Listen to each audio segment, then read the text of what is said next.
Small and medium-sized enterprises are a critical engine for the global economy, and 2020 has no doubt had an effect on the way we do business.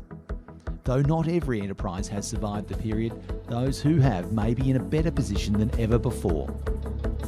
Australia is navigating its way through the next normal, and its many challenges for private, mid-market and family businesses across all industries and geographies. As we get over the hangover that is COVID-19, some observers believe there will be an explosion of scale-ups in SME, and that these companies and their investors will significantly contribute to the reboot of the Australian economy. Small and medium enterprises have been able to manoeuvre faster and adapt better to the change in market conditions than many of the large companies, with the results speaking for themselves. COVID-19 lockdowns have meant that while bricks and mortar stores, especially in retail, have suffered significantly, e-commerce and technology businesses have boomed, with consumer spending in 2020 outperforming 2019 across all sectors. For businesses which have demonstrated significant market traction during this period, the end of COVID-19 is a point where capital allocated towards growth will have a big impact, enabling acceleration, entry into new markets, and the resources to scale sales and marketing activities as the global market recovers to maximise returns. Today I'm talking trends, cycles and opportunities. As an investor, do you want to get the best chance of leveraging the next big wave? With me today to tackle the big questions around where the future lies for investing in unlisted equities, I have Mike Boorn Plener and Mr. Nigel Pollard here to discuss where the winners can be found, how you can participate without exposure to the downside. Welcome. Thank you. Hi, nice to see you. Guys, just to kick this off, look, we'll talk a little bit about the kinds of businesses that will thrive in the new economy. What is the outlook for investors that venture into direct investing companies? And is there a shortcut way to get invested? Who wants to kick it off? You want to start? Yeah, why not? I mean, thank you very much for having us, and we're really actually excited about the future because we think there's a boom coming. Obviously, every crisis, every challenge like the one we're going through now always comes out with opportunities. And right now, we think there's a lot of opportunity in that small, innovative business sector. And we're here to try to find the best way to access that sector. Mike, you've been looking at this space for many years, and we've certainly spoken about it. I sure have, yes. Mate, as following on from Nigel's comments, what are you seeing, what are you hearing, and what's working? Well, what's working is there's several different things that play, and I think that's confusing a lot of people right now, to be honest. There's your classic, shall we call them, counter-cyclical businesses that are having absolute boom times. Imagine you're, say, in employment services right now. Well, you're going to have a field day because there's a bunch of unemployed. So there's a number of sectors that are just naturally going against the grain, and they're having good times. But at the same time, the good old sectorial view of, oh, you're in hospitality or in tourism, whatever not, is kind of getting out the door, because we see people within the same sector where some, quite frankly, have closed their doors, and some are, doubling their revenue in a span of 6 months. So how can that be?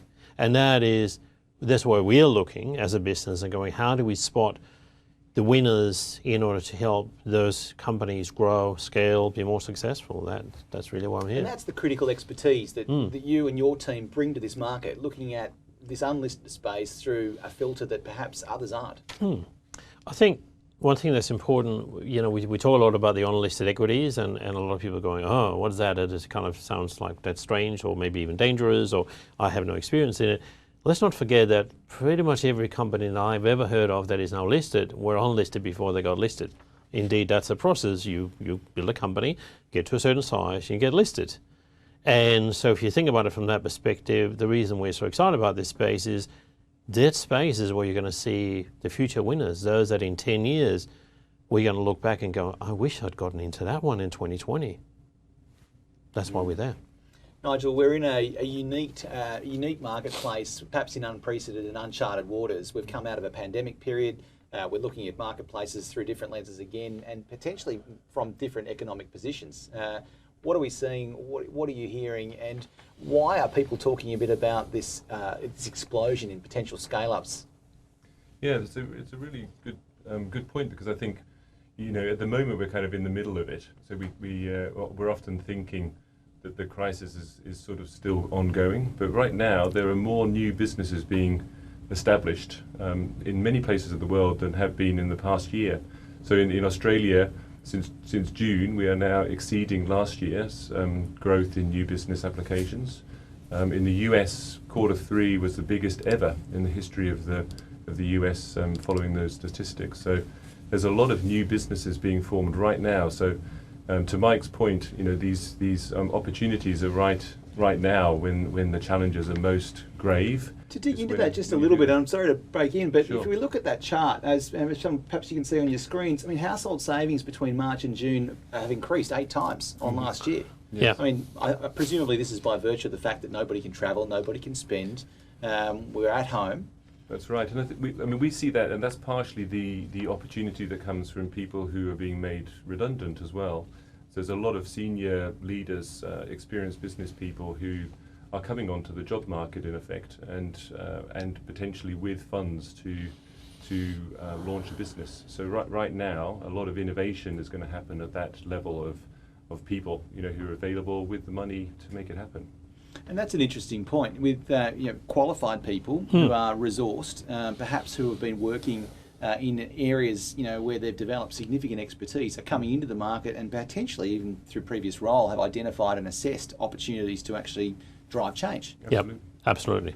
And it's those businesses where you think about it, they may come with 10, 15 or 20 years worth of corporate experience, and adding that to maybe 5 or 10 years worth of domain expertise in whatever they're experts in, they're now launching a business. Their chance of building a really successful business very quickly is above the odds, let's put it that way. I want to ask about that. Why do you think that coming out of a large organisation well supported, somebody can take some expertise and enter a market and do better than somebody who potentially has been fighting their way through it for some time? Well, because it's not always about the fighting, it's actually about the discipline. It's about the discipline that every single day you do what you must be able to do and what you have to do in order to get that one step closer to being successful. And I think it's fair to say a lot of corporates will teach you that discipline because that's kind of how you get to the top. Some might argue, though, that perhaps you've been supported by big teams with the art department, the creative, and everybody else. They're supporting the exercise. And then there's definitely an argument the other way, and it's something we test for, is to say, well, are you actually able to, from a behavioural perspective, can you transition from that very, cotton wool kind of role into, whoa, it's kind of a bit raw and it's a bit rough because you're going to be the chief cook and the bottle washer. That's not for everybody, but it means that, it's a bit like the quickest way to grow a big business is to think like a big business. So a lot of these people come in with a big business thinking. They go, oh, I haven't got any staff. Oh, well, I need to hire some people. Hey, I can't afford hiring the people. I need to raise some capital. It's just that's what I have to do. They call 10 mates. They each put 100K in. I've seen capital raises close in 2 weeks like that. And you're just going, where do you get the money from? Relationships, networks, skills, expertise, market opportunity. And so suddenly now they're taking the money from 10 of their best mates. Are they really going to want to basically, throw that over the cliffside? No, that will be social disgrace, if I may say so. And so there is a lot of pressure on these businesses to actually perform and do something well. Are they necessarily the next unicorn? No. But could they be a very solid 10, 20, $30 million business in 5 years? Oh, yeah.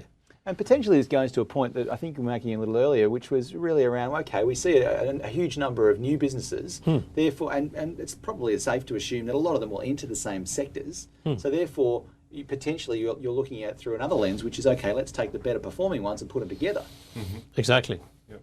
And like if you think about, say, food, we can all understand what food is, and we might have someone that is in a beverage, or someone else that is in a hospitality-related business, someone that is a food production business.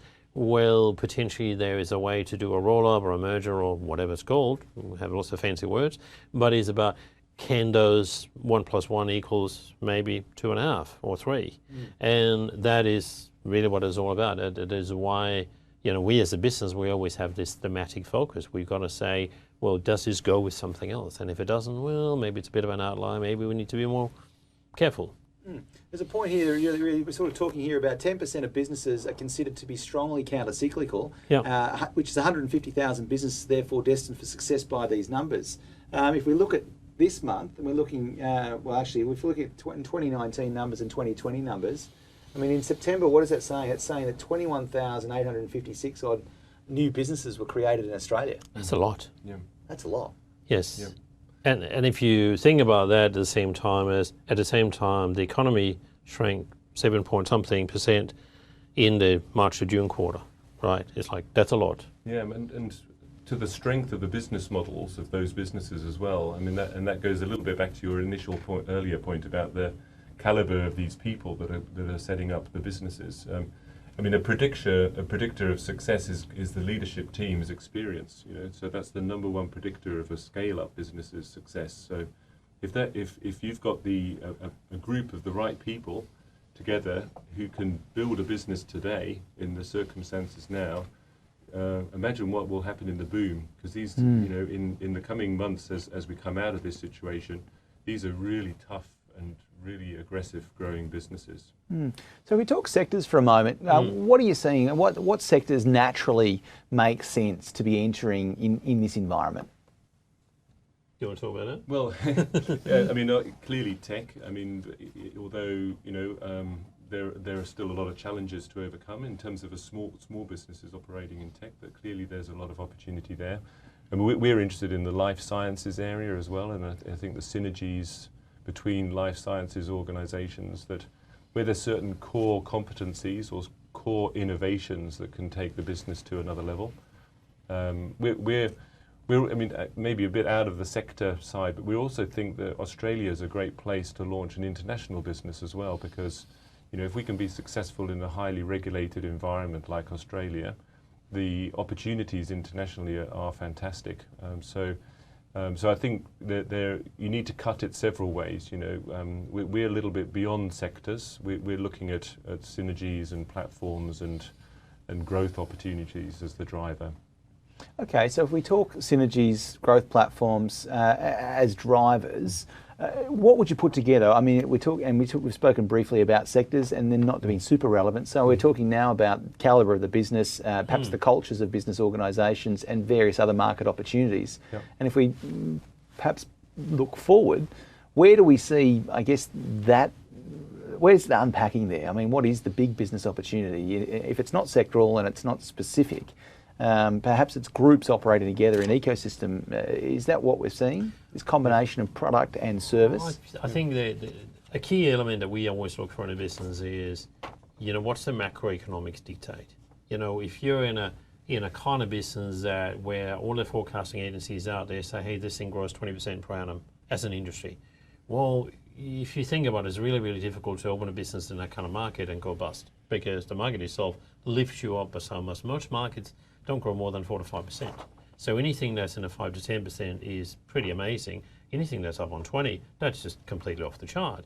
So we always look at macroeconomics as a key driver for a business, simply because it helps us sell into that market. If you look at, say, bank and finance, well, most bank and finance, say, profits in Europe have gone nosediving over the last 5 years. It's like, okay, proceed with caution. That's not to say you couldn't make a business that could be great there, but it's harder. And so, beyond that macroeconomic layer, it's like, what in our view replaces that sectorial view is a view of, well, what's the business actually do? What is the business model itself? And we see time and time and time again that is actually the business model that people, particularly when you see with investors, they evaluate and they're always trying to pick it apart. Valuations are interesting, aren't they? Which is what they should be doing, because that's the whole game. And when you get to a point where you're going, wow, this business has almost no downside because we've risk eliminated that or risk mitigated that, and there's all the upside. There's a little band in the middle where we're going to lose some money if it doesn't go according to plan. And that's the effect of the business model. That's the effect of a better business model. So a key criteria when we evaluate, and we've run through like 1,000 businesses last year, is what's a business model actually look like? And can we help that business make a better business model? Because if we can, fantastic. Let's get on with it. Everybody wins, right? It's about rolling up your sleeves and get on with it. So when we put the combined experience and the real talent of Catapult into the mix, how does it? What is it that perhaps really high? What's the hook that people say, hey, I really want to work with you? That's a good question. Because you're looking. I mean, you're sort of more fresh on the team. Do you want to answer that one from the outside? Well, I think there's a preamble to the question, if I may, and that is that. And it's not a setup either, right? This is okay, guys. We got serious talent on the bench here. Yeah, exactly. And I think it's a question of the business actually being realizing that it needs help. To be honest, so there's an entry point, because a lot of the companies that we looked at last year, they went past a threshold when they thought, actually, I want to have some help from some external expertise. So that threshold is critical. Because if the leadership and the ownership of the business is not open to taking in new ideas, then it's not going to work.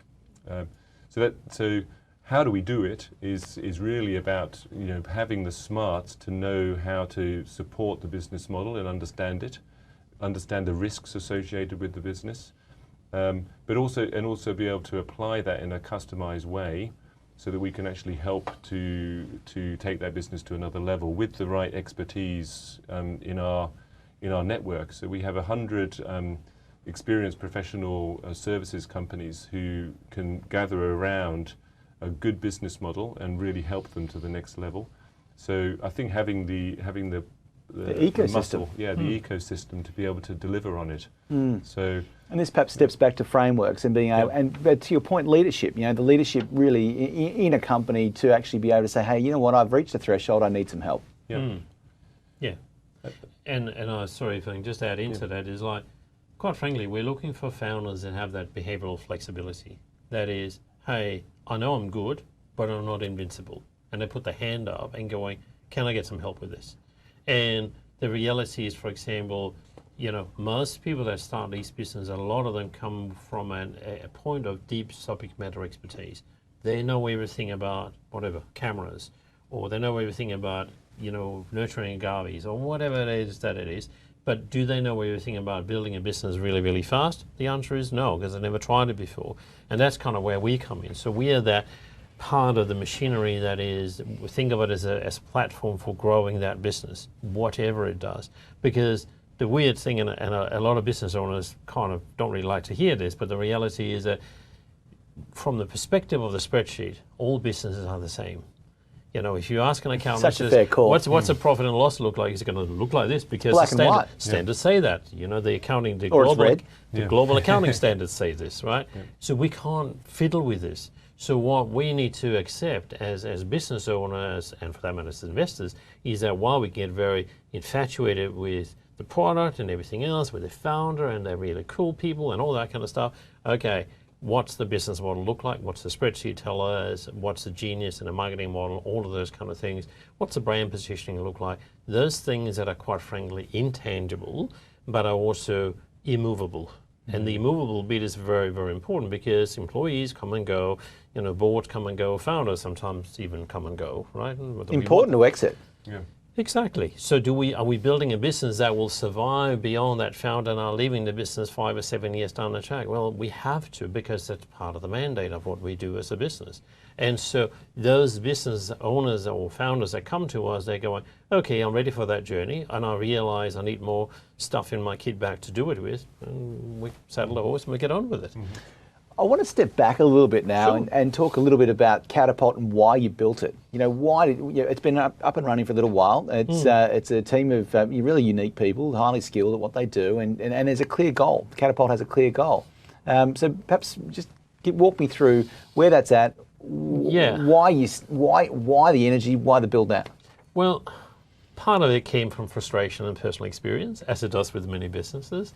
I mean, I tried raising capital on my own for a couple of different businesses, some somewhat successful, some very unsuccessful, let's put it that way. And you learn from that, and again and I've run a number of businesses, some of them very good over the years, and I realized, well, hang on a bit, there's a market for that. And what the actual inspiration came from, this is about 5 years back, we were running a whole series of events for business owners, typically sort of more SME space and the startup space, and couple of hundred people at each event, a couple of days. Great events, learned a lot, kind of people. And people came at the end of it and thank you so much, it was a great event. I go, you're welcome. So what do I do now? I'm going, what do you mean? You go home and you do whatever we just told you. Yeah, but I don't know how to do that. Can you help? I'm going, sure, come and see me. And so you sit with that business owner and go, what do you need help? I need help with marketing, or I need help with recruiting, I need help with the board, I need help with whatever it might be. And so you can only hear that so many times until this thing went, ding, there's a need here. So this business was never built out of Mike's grand idea one day in a shower or something like that. It was necessity. There was simply people keep coming asking for that. And say, okay. And the weirdest thing was that I'd actually built the entire program for this already 6 to 9 months before that, and it was sitting in mothball bagged in a drawer. And I was like, pulled it out. It was for another business segment. It was for those older businesses that wanted to exit. And we literally changed the headlines and the paperwork and started marketing that, and everything else haven't actually looked back since then. And that's been the journey. So the inspiration was really people coming with a real need. And to be honest, in the beginning I was a bit like, yeah, I'm not really sure what we can deliver. And so you start testing that and you go, okay, that worked. And you start testing one, you go, oh, that worked. And some of those early engagements were relatively modest in the sense that, you know, one company came and says, hey, we just need you to put together a board for us. We put together a board that took about a month. And our business, again, has never looked back again. I caught up with the founder quite recently, and it's like, oh, yeah, it's like 4 years on or whatever it is. Oh, maybe we should get around to capital raising. How's the business going? Oh, really well, thank you. Okay. Most of those board, not all of them, but several of the board members are still there to this day and still driving that business. And it's like sometimes there's those little things that you can do that make a big difference. And that's really what we're in the business of. We're in the MasterCard kind of moments kind of business because we're the, hey, you couldn't actually pay for this because it doesn't make sense. I mean, how are we going to send you a bill for $1 million? It's like, no. And so we're always in there delivering value that is completely out of proportion with the fees that we may take. That's really cool. And Nigel, you know, as somebody new to the team and perhaps chairing Catapult now, I mean, what was it that drew you to Mike and the team, and where did you see it going? Yeah, I mean, I was fortunate enough to meet Mike about a year ago, actually, and we had a couple of cups of coffee, and I got to learn about what Catapult does. And having started a business myself and gone through all of the sort of journey that you go through as you kind of reinvent yourself as the founder, and learning as you go and trying to find advice, I found the Catapult model super attractive because you've got a strategic partner on your team, somebody who's not selling you necessarily a service like you might get from your accountant or lawyer or whatever. It's somebody who's got your business interests at heart. And this panel of experts that we have within the Catapult team are there customized to help the business achieve its results. And that I think is a big thing for Australia, let alone for the individuals who run those businesses, because if they can reduce by 5 years how long it takes them to go international, or they can secure their business so that their family and everybody involved is secure. What a great thing for lots and lots of people.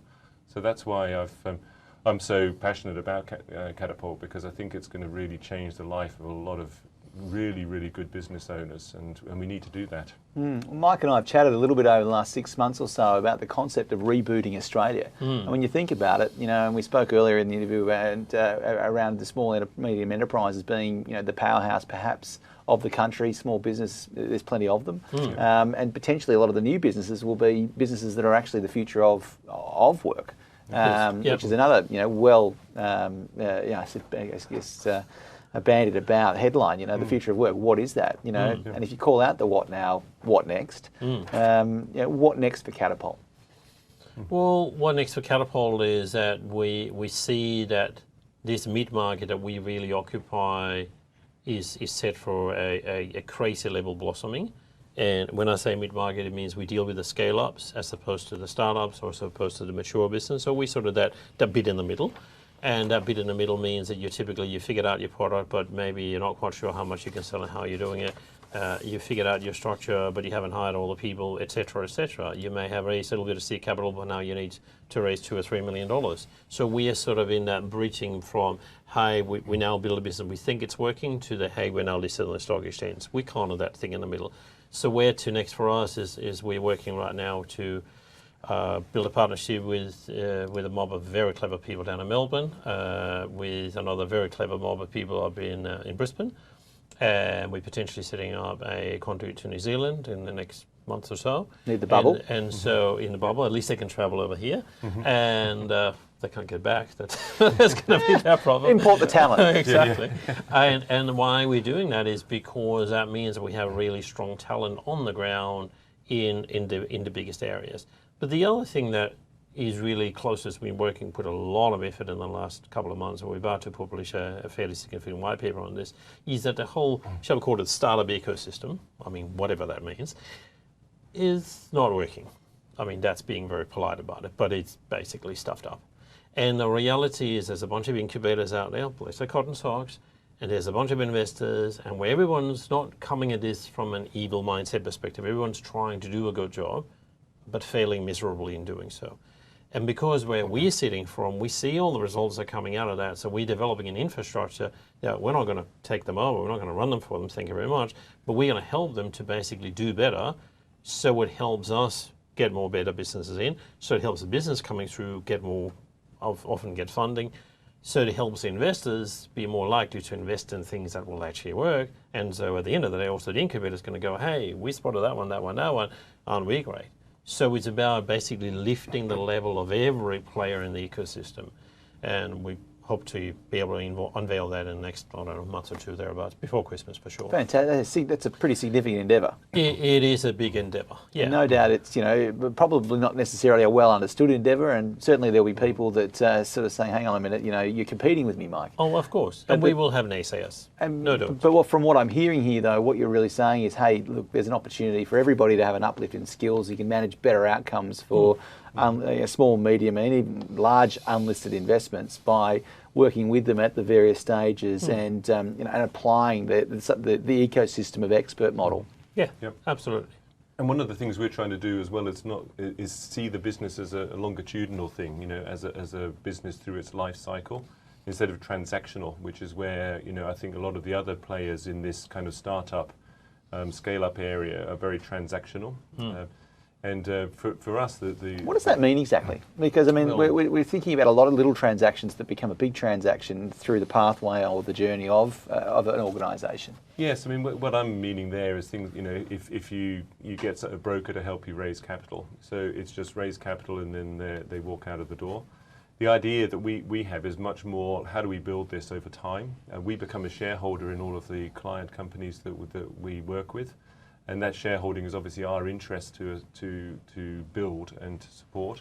So it's kind of trying to break through the silos and think, what does this look like longitudinally for a whole cohort of businesses to take them from A to 10 times A or 100 times A, and bring all the smarts and the support along the way to make that happen. So it is different, and maybe there's opportunities to collaborate with all the different parties that are involved, rather than a competition. It's just a way of how do we enable this to work better for Australian businesses and take them to a better level. Yeah, and that overarching question, what resources do we bring to bear? Yep. I mean, there's enough talent out there. There's actually some absolutely brilliant and amazing talent. Doesn't matter where you look, whether it's the middle of nowhere, whether it's the middle of Sydney, doesn't matter where you go. But the reality, a lot of the talent is, quite frankly, lost on the ground. And one of the key things that we see is that we have understandably for a number of years been hunting for the unicorns. Unicorns are very cool creatures if you can catch one, no doubt about it, and they're pretty and pink and all that kind of stuff. We all want to have one in our backyards, but they're really, really hard to cultivate. What do you feed them? I don't know, I haven't quite figured. I think it's a 4-clover only, but anyway, we'll come back to that. But the reality is, our view is that beneath that layer, that pinnacle of the unicorn, which we can all aspire to, there's nothing wrong with that, but beneath that there are, 50 other great businesses that could have gotten to 20, 30, 40 million dollars. And the reality is that while that may not be exciting, and it's not going to get any of the three of us here on the front page of the Freedom Review, I'm fully aware of that, but the reality is that if we build hundreds of these companies every year, the lift to the economy is on a different kind of scale. Because all of those are employing business, all of those can be exporting business if they're in that kind of game, and we're building a much more solid footing. And also from an investor's perspective, we're not setting ourselves up for, hey, we're putting everything on that horse and hoping that it's going to win. And I've seen it firsthand in the incubator space and investment space and the fund space as well, that, it does leave, the hunt for unicorns leaves a lot of great talent behind. That just, you didn't pass that milestone, sorry, you're out. Poof. And it's what we call is like you walk past on a Saturday morning, you see what you find in the ditch outside these kind of places. You go, what happened to you, mate? You were going really good. Oh yeah, I got kicked out. I'm out of the program now. It's like, what happened? It's like, hey, I don't have any mentors. The investors have disappeared. My staff have left me. Going, wow, crap. But that is the reality. What happens to a lot of these early stage businesses when they get out of that support channel. And That's a bit, yeah, and I think another thing that is worth bringing up in is no doubt the government is going to bring more money to the table, trying to stimulate business growth, and it should. We've just seen New Zealand government, which is one of the reasons we're doing this program with New Zealand. They're putting, I think it's $148 million as an immediate package to be spent in the next kind of 2 years, just on growing these relatively mid-sized 148 million. 148 million New Zealand dollars. So I'm not sure it's worth more or less, but anyway, it's about the same. But the reality is that my view is... I'd point out, though, that they probably just put that on the America's Cup and they'll reboot New Zealand. But what's Australia going to do? I don't know. And instead of trying to speculate about what the government may or may not do, I feel that we as private individuals, as private investors, we actually have a duty of care, so to speak, to just take care of the problem and just get on with it. And that's a fair point, right? So to have a growth view, have an optimistic view, and have a forward-looking view. Yeah. Cut the baggage. Don't worry about what happened behind, and have a reset. Yeah, and if the government chips in, well, which definitely we're quite certain they will. But don't expect that's it. Great, but that's a bonus, right? And it's like we got to take this whole ecosystem of life support from government because it's dangerous. Okay, so what I'm hearing here is, and what I'm understanding basically is that we've got an ecosystem of talent to identify, manage, mitigate risk, and build businesses for scale. And those that we bring through the ecosystem, whether they be on your book or on other books, are welcome to play. Yeah. Then the question becomes, at what point? At some point, everyone's raising capital. So how does Catapult sort of, I guess, work in that aligned model and support the capital raising program? So the way we've traditionally done it is basically hit up some investors to say, what do you think? So that's, quite frankly, it's a time-consuming process. And, particularly if you're raising significant amounts of money, and particularly if you're raising for several different clients at the same time, as we actually are right now at the moment. And so what we started doing is we've set up another arm of the business, which is an investment management firm. We're building the first fund. And why we're doing that is because that kind of disintermediates the timing between when the investor wants to put the money in and when well, it makes sense in the model, right? The you've got the skills, you've got the talent, you've got the people, you've got a network of companies or a pipeline of companies that are coming through. You're taking positions anyway. Yep. So therefore, you're investing alongside the fund. Exactly. So in that classic model. Yeah. And it makes a lot to have the capability to support the activity. Yeah. And it solves the problem of the investor as well, because the questions you were asking earlier about what's going to happen in terms of sectors and trends and that sort of thing, there isn't really a simple answer to it. So we've got a well-developed system now over 4 years of identifying companies that have got robust business models. And we historically select about 20 or 30 a year out of 1,000. So it's a very rigorous model.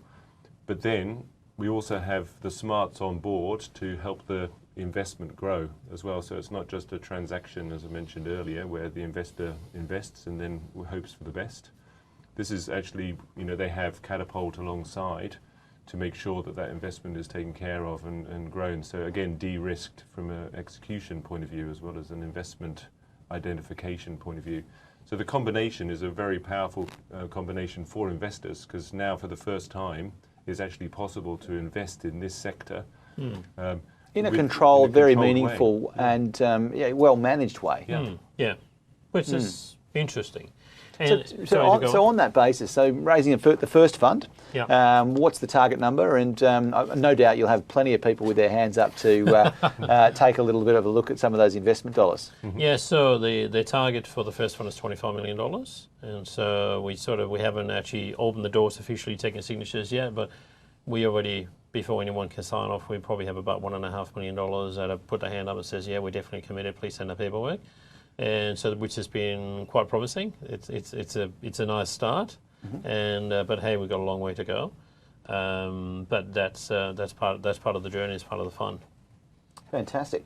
So 25 million, and does this particular fund have any particular mandate or an open mandate to support the activities? It's got a relatively tight mandate, so it's around those macroeconomics-based areas, around ag, tech and food. It's around medical science, medtech, that kind of thing. And it's around an area that we sort of loosely define as solutions for the aging population. Now, why do we look in solutions for the aging population? Because the baby boom generation is growing and growing fast, has a lot of disposable income, and has a significant amount of net wealth sitting behind the scenes. So they are buying things in niches that you may not expect. So again, we look at this not from a tech perspective. We don't really mind if it's AR or VR or AI or whatever it is. We expect, of course, the technology underneath you. It's hard to do it without it. But we look at it from a market economics perspective. Is there a market for this? How much are they spending? What's their growth rate on their spending? Oh, that's an interesting market. How can we find a product that is delivered by a business? Oh, that's a great business, delivers our product. Fantastic, slot it in. So it's kind of a bit, again, like a bit of an upside down view. But to your point, back on the capital raise, is like, in order for us as a business ourselves, we're also going into a raise right now just because we're doing all these things with New Zealand and Brisbane or whatever not, and takes money. We need to make sure that we're doing that in a proper way. But we see there's a real opportunity to bolster our position in the marketplace and go out there and make more people happy.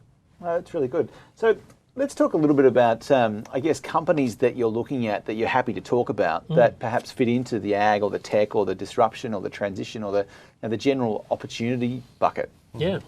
Well, should we talk about Canty? Canty, yes. Yeah. I mean, Canty, I think you had them on the podcast not that long ago, maybe last Supply week. chain logistics, from memory. Yes, yeah, correct. That's right. So it's cannabis growing and manufacturing, or manufacturing in particular. This is a disruptive business that's in a sector that's super fast growing. There's a lot of money washing around in it. There's some issues around standards and quality control. And they're coming in with a fantastic model that we've really, Mike's been really able to help them with in terms of kind of rethinking the way that they put the business together. And it's a really exciting opportunity. I mean, to put a bit of sort of context on that, it's like 6 months ago they went to market and failed raising capital. And it's not a bad thing because it's like just a learning experience. And we took from their learning experience, and in simple terms, they were sort of going into an unleveraged kind of investment. In other words, one investment dollar buys you $1 worth of assets. We've now restructured the business through a little bit of financial magic, and to some slightly sort of creative thinking, not creative accounting, but just creative thinking. It's like, what's a better way of approaching this problem? And what we now arrived as the investors' money when they get in there is geared 6 times. Now that means that for every dollar I invest, I own $6 worth of assets. Well, that's interesting. Makes perfect sense. Well, that's really cool, isn't it? And sure, we didn't come up with that idea the first hour we sat with them. Of course not. I mean, we're not Merlin. But after many conversations and many workshops, we all went, well, hang on a bit. This is the proper way to do it. They already had part of that solution when they came to us. But we've just helped reshape that and kind of make it clearer to the investors. Investors now going, oh, that's good. That's nice. How can you get more of that? And so, again, it's a classic case of how can we help a business be better at what it's already doing. They're up and running. They've got plant in Newcastle. That's correct. Yes. Yeah, they're not up and running yet, and so they're raising the capital in order to basically build the plant and all that kind of stuff. But yeah, it's up Newcastle way. Fantastic. Right. Well, it's a great business to be in. I mean, I think there's some changes coming through in the regulation sense in that cannabis space. Certainly in the over-the-counter drugs that, or prescription that you pick up at the pharmacy as early as next year. So, indeed. Plant-based medicine.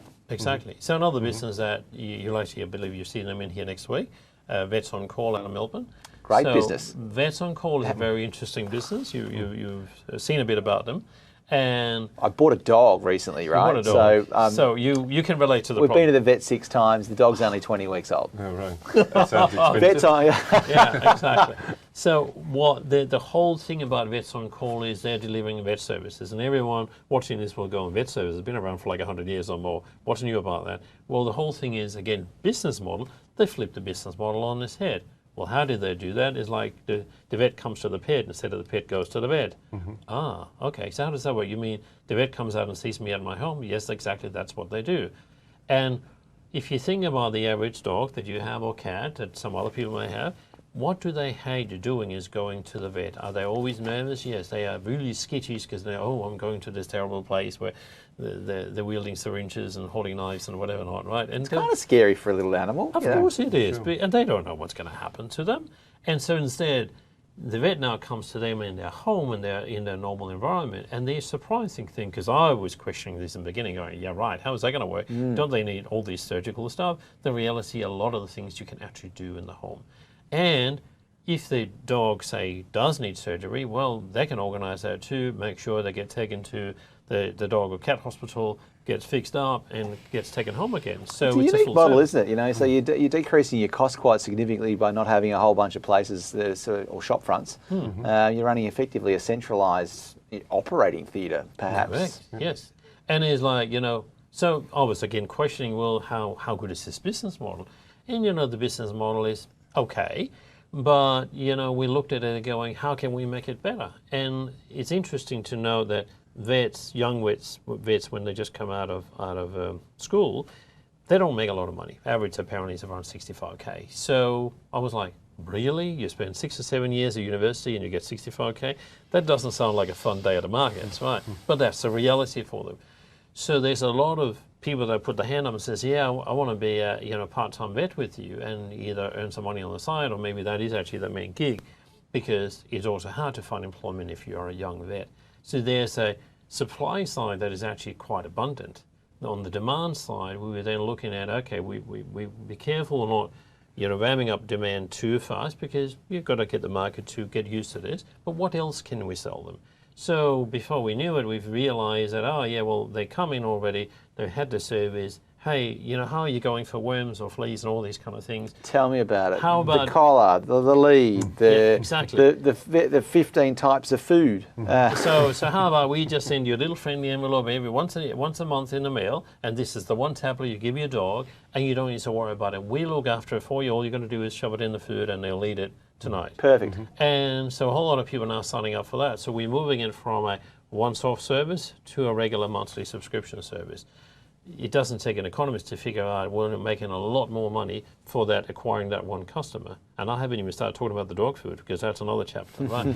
And so that's a classic example of how do you develop a business like that. Or resequence a model. Yeah, and that's not to say that these guys couldn't have figured out all of these things out themselves. Of course they could. No, but it's a great example of bringing together, you know, the talent, the expertise, and you know, some underlying thinking, and go, right, yeah, well, actually, we can rip that up. We don't have to worry about what happened behind. Yes. We look forward and say, hey, what about this? Yeah. And to their credit, they have attracted investors from all corners. Like, they've had investors that are literally reach out to them, like billionaire families that are going knock, knock, knock. It says, we've seen what you do. How can we invest? And we had a call with them the other day, and it's like there's a bit of a dichotomy when the sort of big investment house says, oh, we write checks between 5 million and 20 million, and these guys no worries, send 2. Exactly, and these guys are looking for less than 1 million all up. It's like, well, okay, but we'll work around that. But, you know, those are the fun moments that you obviously have as part of that. So that's a couple of examples of the real life, what we do every day. So it's quite a good example as well of the opportunity for the fund, because we can parcel up smaller investments potentially that make sense for a big family office to fund, and invest them in good businesses that family office is really interested in supporting, but to a dollar amount that makes no sense for them, because we can do 3 or 4 of them instead of having to have one. And big a lot of ways too. I mean, I'm sure those family offices would value the relationship as they get to know you, and the framework through which you operate, and the filter through which you apply skills and expertise and experience to, you know, improving businesses, and they probably really like the aligned way in which you work in order to, you know, drive the successes that all parties are keen on. We hope so. And a lot of the business, I mean, a lot of those family offices as well, and a lot of these big, wealthy organisations also want to help Australia come through this and move back into this boom period we're going to have after COVID.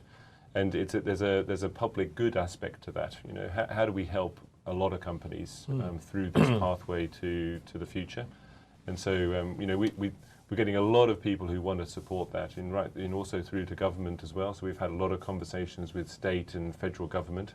There's a lot of support for what we're doing. So we're just trying to work on how do we operationalise that? How do we make that really happen for people?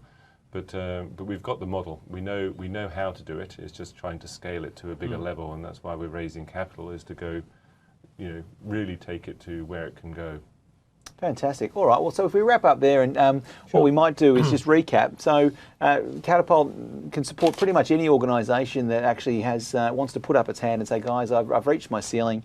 I need some help, and you know what? I'm really interested in engaging some experts to come and look at my business. You can look at the through the line situation right through to capital raising,